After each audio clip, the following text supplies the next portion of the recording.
నువ్వు ఆయన గురించి మాట్లాడతావా అంటున్నాడు.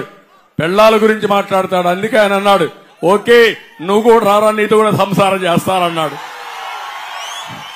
అన్నాడా లేదా? సిగ్గుందా లేదా? సిగ్గుంటే మాట్లాడతారు జగన్మోహన్ రెడ్డి.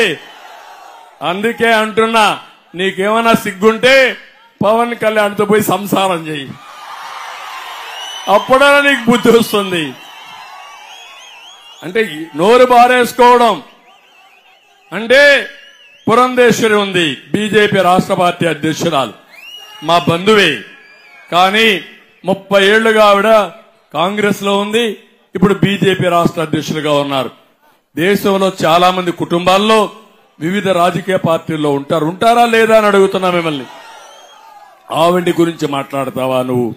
ఇప్పుడు మీ చెల్లెలుంది కాంగ్రెస్ పార్టీ అధ్యక్షురాలు, దానికి సమాధానం చెప్పే సత్తా నీకుందా సైకో అని అడుగుతున్నా. ఆవిడ అడిగిన ప్రశ్నలకు సమాధానం చెప్తావా సైకో అని అడుగుతున్నా. రాజకీయాల్ని కలుషితం చేసిన దుర్మార్గుడు ఈ సైకో. ఈ జగన్మోహన్ రెడ్డిని చూస్తే తానే పేదల మనిషిని షో చేస్తాడు.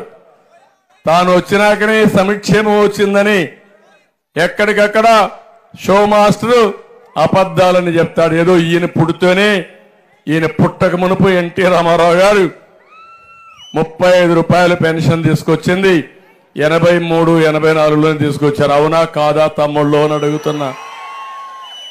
ఇంకో పక్క 2 రూపాయల కేజీ బియ్యం 82లో తెచ్చిన మహానాయకుడు నందమూరి తారక రామారావు గారు. నేను 200 రూపాయలు 2000 రూపాయలు పెన్షన్ చేసి కష్టాలున్న పేదవాళ్ళ దృష్టిలో పెట్టుకొని 10 రెట్లు పెంచిన పార్టీ, 10 రెట్లు పెంచిన వ్యక్తి నేనేనని. జొన్నలు ఇచ్చాం, ఇప్పుడు ఇస్తున్నాడని మిమ్మల్ని అడుగుతున్నా. కిలో గోధుమ పిండి 16 రూపాయలకే ఇచ్చాం, అది ఇస్తున్నాడా తమ్ముళ్ళు అని మిమ్మల్ని అడుగుతున్నా.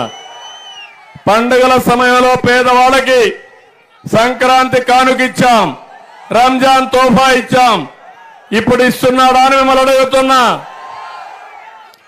సన్న బియ్యం చెప్పి మోసం చేసిన సన్నాసి ఈ జగన్మోహన్ రెడ్డి. అవునా కాదా? సన్న బియ్యం వస్తా ఉందా? వచ్చే అవకాశం ఉందా? ఈయన టైం అయిపోయిందా లేదా? మోసం చేసిన సన్నాసి అవునా కాదా? అవునంటే గట్టిగా చెప్పండి.